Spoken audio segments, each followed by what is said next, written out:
Hello, this is How to Play Fate Grand Order 2021.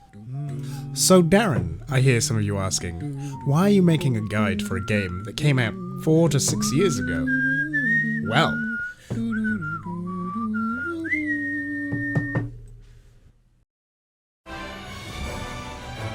Fate Grand Order is a free-to-play mobile game set in the Fate universe, the Nasuverse, I guess.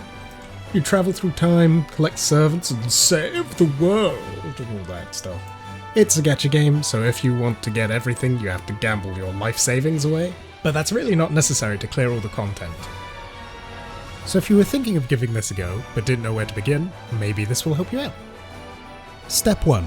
Acquire your most powerful mobile gaming device. Step 2. Download the game. Normally this is as simple as downloading it off the Play Store, but because Japan always forgets Europe exists, we have to use another service. Personally I use APK Pure, and that's pretty good. Step 3. Play the game. After finishing your first few missions, you'll get to do a special tutorial summon. This lets you pull 10 cards, 5 CEs, which are equipment cards that allow you to modify your servants, and 5 servants, one of which is guaranteed to be a 4-star. The JP version has extra characters in the tutorial summon. I'm not sure if that's in NA yet. If you want to reroll and you don't know who to pick, here's my recommendation. Herc is great and will carry you through tons of the content, a berserker who deals great damage and yet is surprisingly tanky. Classic Camilla is a solid assassin. Got good star gen, MP gen, and her single target MP damage against females is huge. Now for a personal favourite, the OG Emiel. He's a pretty solid pick. You do have to keep in mind though, that he's pretty underwhelming until you've done his strengthening quests, which might take you a while to be able to do if you're a new player. Step 4. Combat. Take your newly summoned servants onto the battlefield and raise hell. Each servant has a class. This changes what they're effective against. There are a couple of classes. Saber, Archer, Lancer, Rider, Caster, Assassin, Berserker, Shielder, Ruler, Avenger, Mooncancer, Alter Ego, and Foreigner. And some others. Classes typically deal double damage and take half damage from classes they're effective against. Sabers are effective against Lancers, Lancers are effective against Archers, and Archers are effective against Sabers. Riders are effective against Casters, and Casters are effective against Assassins, and Assassins are effective against Riders. Berserkers deal slightly reduced effective damage to everything, but also take effective damage from everything, except for Foreigners that they're weak against, and Shielders who they're neutral to. This makes them a good choice against a wide array of enemy classes, but you'll probably need to bring something to protect them if you use them. Foreigners are effective and resistant against Berserkers, which is really helpful, just good luck getting one. They are weak against Alter Egos, and deal effective damage against themselves. Alter Egos deal bonus damage to Riders, Casters, and Assassins, and deal reduced damage to Sabers, Lancers, and Archers, but take neutral damage from both of those sets. Again, good luck getting them. Rulers take half damage from the regular classes and deal neutral damage to them. They are effective against Mooncancers, who are effective against Avengers, who are effective against Rulers.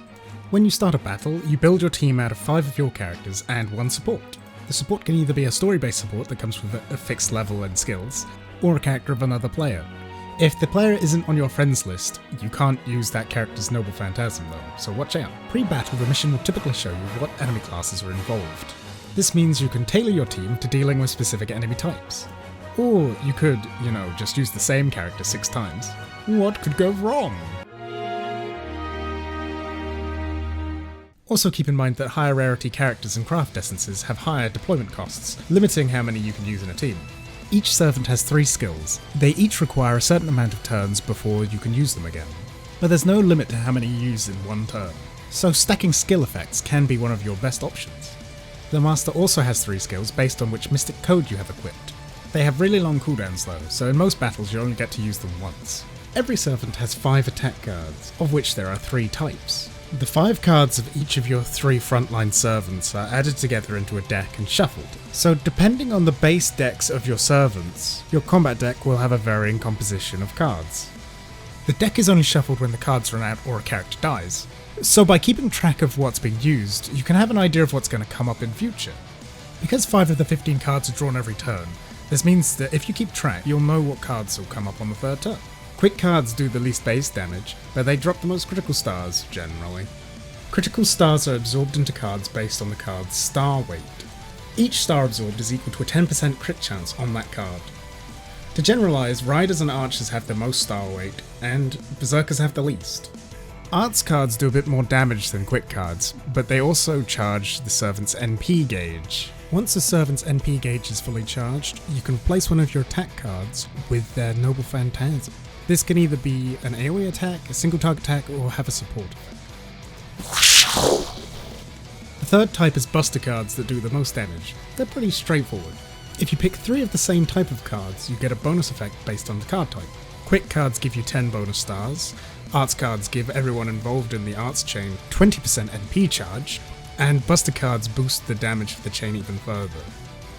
Also, the card you start the chain with affects the other cards in the chain, so starting with a quick chain will increase your star gen for the other cards, and then starting with an Arts card will increase the NP gen of the other cards, and so on and so forth. And if you use 3 cards from the same servant, they do an extra attack, and that extra attack does more damage if it's used in the same colour chain.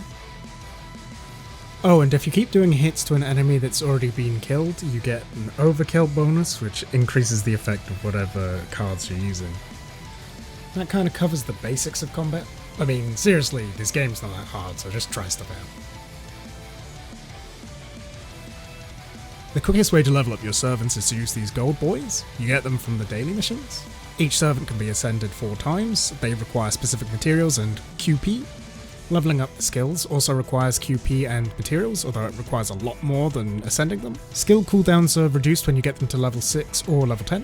Unless you're insane, you're probably not going to get everyone's skills to 10, so you're probably going to want to focus on specific characters or just leveling up to like level 6 or something. Craft essences can give HP and attack to the equipped servant. They also give a special effect. Imaginary Numbers Magecraft and Kaleidoscope, which is a 5-star craft essence, are great quality of life craft essences. In fact, if you're rerolling your account and you get a Kaleidoscope, you might want to keep it. Another way to power up your characters is with command codes. These are things that you can obtain that power up a servant's specific attack cards. They require a specific resource to unlock the ability to power up the cards, and you can also unequip the cards with another resource. You can obtain 1 or 2-star versions of these from the friend point gacha, or you can get them from events. You can cover a servant's weaknesses, or power up their strengths, or give them things to do with specific situations. It's pretty neat. Now, I hear you asking, how can I obtain my favourite female version of a historical figure? Well, the answer, my son, is you don't. Of course that's not strictly true, but FGO has famously bad rates. 5-star servants only have a measly 1% drop rate, and 4-star characters only have 3%. On top of this, large amounts of the cast are locked behind limited banners, so they're only available when those specific banners are active. But if you do get a 1% drop proc, it's not even guaranteed to be the limited character, it's just slightly more likely. There's also no pity or guarantee systems in Grand Order. The best way to play for your sanity is to not worry too much about who you get. You can clear basically anything with 1 to 3-star characters anyway. Though if you do like someone, I would recommend saving up a lot. There's also the friend point catcher, which gives you 1 to 3-star characters. This doesn't cost anything, you get the friend points by playing or having your support servants summoned by, well, friends.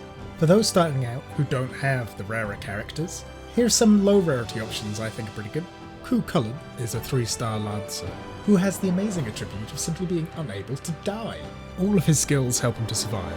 His first skill gives him Guts. This means that if he dies, he comes back to life with a certain amount of health. If you have other characters on the field and no taunts, the enemy can hit him after killing him and finish him off. Protection from arrows is one of the best evasion skills in the game. It evades 3 hits but can last multiple turns. It also has a really short cooldown and increases his defense. He kinda hits like a wet noodle though. Ushi is a pretty solid 3-star rider. She'll help you out a lot, if that's all you have. Media, the 3-star caster, can use a skill to basically give her an MP whenever she wants. Her MP is single target damage, and it also removes the target's buffs. Don't expect any big numbers though. Saint George, the 2-star rider, is an excellent tank. He has one of the best taunt skills in the game, and he also has a guts like Cool. He can quite often buy you 3 whole turns of safety for your other characters. Uriel is a single target arts archer who specialises in killing dudes. If you get stuck in Camelot, she'll really help you out. David is an archer with pretty good attack, but what makes him special is his ability to give evade to your entire party for 1 hit. It might only be 1 hit, but if a big AoE is coming, it'll save your whole team. It's pretty great. Paracelsus has good support buffs, but they have long cooldowns. He can be useful for NP looping and stuff. Not bad. Need some damage? Lu Bu's got you covered. Just don't let him get hit. Harash can do big AoE damage, and he's only 1 star, so he's super easy to get, but he blows himself up. And this guy blows up your other servants, which is actually really useful. And yeah, that's about it for the basics. If you want to hear more about this, let me know. And if I've made any mistakes or left anything important out, please let me know. Thanks for watching, and I hope you have fun giving the game a go.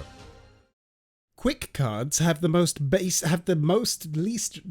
most base damage, but they do the thing.